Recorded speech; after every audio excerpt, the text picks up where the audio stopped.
இயேசுவில் எனக்கு மிகவும் பிரியமான சகோதர சகோதரிகளை, உங்கள் அனைவருக்கும் இறைமகன் இயேசுடைய அன்பும் அருளும் ஆசிரும் நிறைவாக கிடைப்பதாக. இன்று தவக்காலம் 13வது நாளில் நாம் அடியெடுத்து வைத்திருக்கின்றோம். இறைவன் நமக்கு செய்த ஒவ்வொரு நன்மைகளுக்கு நன்றி கூறுவோம்.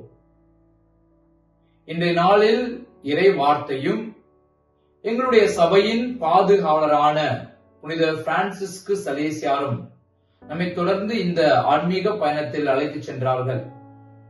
அதற்காக இறைவனுக்கு நன்றி கூறுவோம். தொடர்ந்து ஜெபிப்போம். இன்றைய முதல் வாசகத்தை எடுத்து பார்த்தோம் என்றால், தானியேல் புத்தகத்திலிருந்து நமக்கு கொடுக்கப்பட்டுள்ளது. ஆண்டவராய கடவுள் தானியேல் வழியாக இன்று நம்முடைய அந்த பாவத்தின் வழியாக நமக்கு ஏற்படுகின்ற விளைவுகளையும், அதற்கு நாம் எவ்வாறு கடவுளிடம் மன்னிப்பு வேண்ட வேண்டும் என்பதையும் நமக்கு எடுத்து வைக்கின்றார்.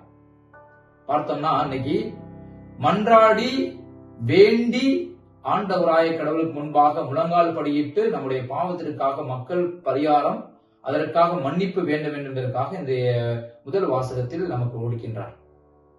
அவரை விட்டு அவருடைய உடன்படிக்கையை யாரெல்லாம் காத்துக் கொள்கின்றார்களோ, அவருடைய கட்டளைகளை கடைபிடிக்கின்றார்களோ அவர்கள் எல்லாம் அன்பு செய்கிறார் ஆண்டவர்.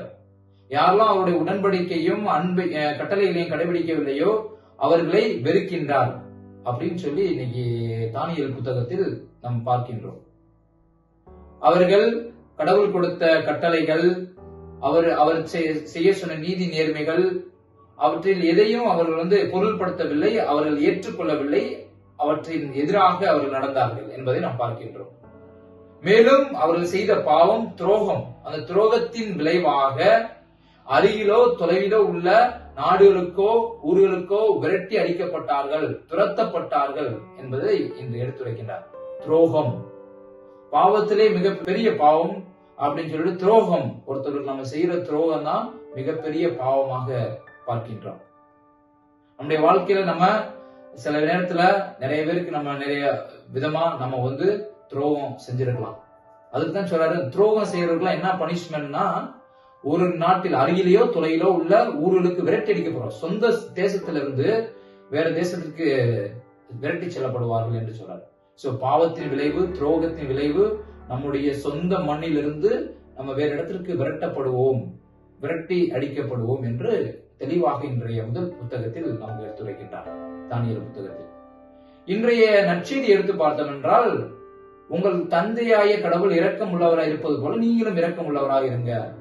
ஏன்னா அவர் எவ்வளவு அளவுக்கு இரக்கம் உள்ளவராக இருக்காரோ அந்த அளவுக்கு நம்மளும் இரக்கம் உள்ளவராக இருக்கணும் அப்படின்னு சொல்றாரு. எந்த அளவியால் அளக்கிறீர்களோ அதே அளவியால் உங்களுக்கும் கொடுக்கப்படும். நம்ம எந்த அளவுல அளக்கிறோமோ அதே அளவால் கொடுக்கப்படும். நம்ம பாவம் செஞ்சோம்னா அது பாவத்திற்குள்ள கைமாறு நமக்கு கிடைக்கும். நன்மை செஞ்சோம்னா அந்த நன்மைக்குள்ள கைமாறு நமக்கு கிடைக்கும். அப்பெல்லாம் நன்மை தீமை நம்ம எது செய்யறோமோ அதுக்குள்ள கைமாறு நமக்கு கிடைக்கும். எந்த அளவையால் அளக்கிறீங்களோ அதே அளவையால் உங்களுக்கு கொடுக்கப்படும். நல்லதை கொடுத்தீங்கன்னா நல்லது கிடைக்கும், தீமையை கொடுத்தீங்கன்னா தீமை கிடைக்கும் என்று சொல்றாரு. நம்ம நம்முடைய வாழ்க்கையில அதிகமாக நன்மையும் நல்ல காரியங்களையும் நற்பண்புகளையும் நற்குணங்களையும் செயல்பட இன்றைய நாளில் நாம் முயற்சி எடுப்போம். சிறப்பாக எங்களுடைய சபையின் பாதுகாவலரான பிரான்சிஸ்கு சலேசியார் அந்த அளவையை நிறைவாக கொடுத்தார். எந்த அளவையால் அழைக்கிறீர்களோ அதே அளவையால் கொடுக்கப்படும். அவர் தன்னுடைய முழுமையாக தன்னையே கடவுளுக்கு ஒப்புக் கொடுத்தார், நன்மை செய்தார், நற்குணங்களோடும் நற்பண்புகளோடும் வாழ்ந்தார். அதனால் இன்று அவர் ஒரு புனிதராக திகழ்கின்றார். நாமும் நம்முடைய வாழ்க்கையில் அந்த நற்குணங்களையும் நற்பண்புகளையும் செயல்படுத்தும் பொழுது, அந்த அளவையை நம் முழுமையாக கொடுக்கும் பொழுது, நற்பண்புகளையும் நற்குணங்களையும் நாமும் அந்த நற்பண்புகள் நற்குணங்களை பெற்றுக்கொண்டு அடுத்தவர் மற்றவரோடு பகிர்ந்து கொள்வோம். அதான் இன்னைக்கு எங்களுடைய சபையின் பாதுகாவலர் பிரான்சிஸ்கு சலேசியார் நமக்கு அழைப்பு விடுகின்றார். தொடர்ந்து நாளில் உங்களுக்காக, உங்கள் குடும்பத்திற்காக ஜெபித்துக் கொண்டிருக்கின்றோம். இறைவன் என்றென்றும் வாழ்த்த பெறுவாராக. ஆமேன்.